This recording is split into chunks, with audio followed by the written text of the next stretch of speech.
Dragons are mythological, but Damonfuerers are not. Alright guys, before I fully deep dive more into my beloved favorite show, Grimm, I wanted to test the waters a little bit and do a specific episode on one certain Vessin that kind of has polluted my mind since I started watching the show. One of the creatures that I thought was the most complex and didn't get enough screen time. The meaning of Vessin is essentially the essence of someone. The character, the being, the creature. Not everyone possesses the traits to be a Vessin, but it is deeply rooted in their history. It's a blessing, but it's also a curse.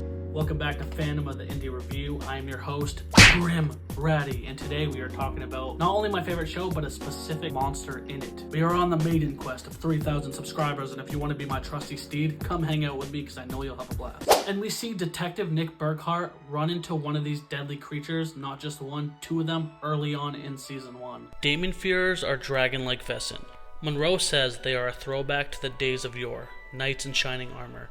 If you know someone who dreams of a time long ago when the knights roamed the countryside and engaged in daring romantic quests, you could say that they are a person from the days of yore. The earliest mentions of dragons are from the ancient Sumerians and Greeks, and they date back at least as far as the age of these civilizations. The Sumerians used the word Yusumgal, which is made up of the words snake and big, which is thought to be the oldest known word for dragons. Historian Scott Bruce, editor of the newly released Penguin Books of Dragons, explains dragons in the medieval mindset stood as the enemies of humankind, against which we measure the prowess of our heroes, often cast as agents of the devil or demons in disguise.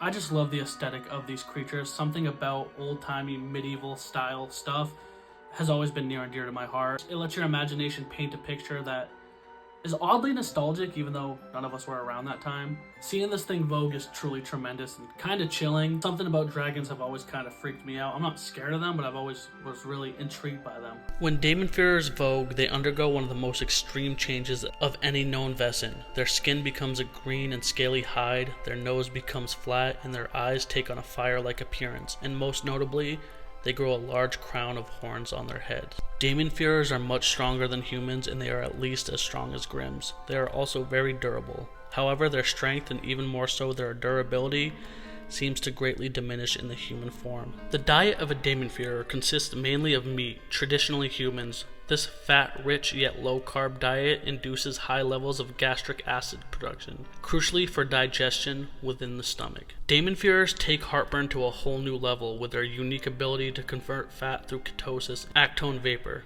mixed in with the gastric juices that spill into their lungs, which is essentially a combustible vapor that sprays out of their mouth. And though the episode Plumbed Serpent is the only one that really deep dives into the mythos of Damonfuerers, we do get another glimpse of one, and I believe the character's name is Damien, and I find it very fascinating because he's only in it for a second. That episode deals with a carnival attraction of Vessin gone wrong, and I pieced it together and I thought it was really interesting that both these Vessins appear in the archetype of performers to the public eye through circuses, carnivals. And maybe is that paying homage to the monstrous curiosity of dragons, or is it just coincidence? So though not all Vessin are depicted as villainous and evil, there are many kind-hearted ones. Damonfuerers certainly are some of the most brutal.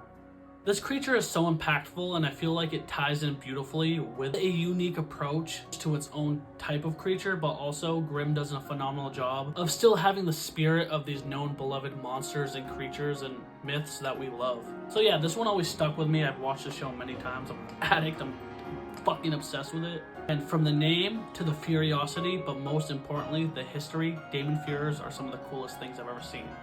Alright guys, that's a video. Subscribe. Give me a thumber, hit that ding-a-ling button harassing you, telling you, hey, it's me, I'm here, and I'm gonna say it one time for the one time and two time for the O's. Give me a hell yeah for horror.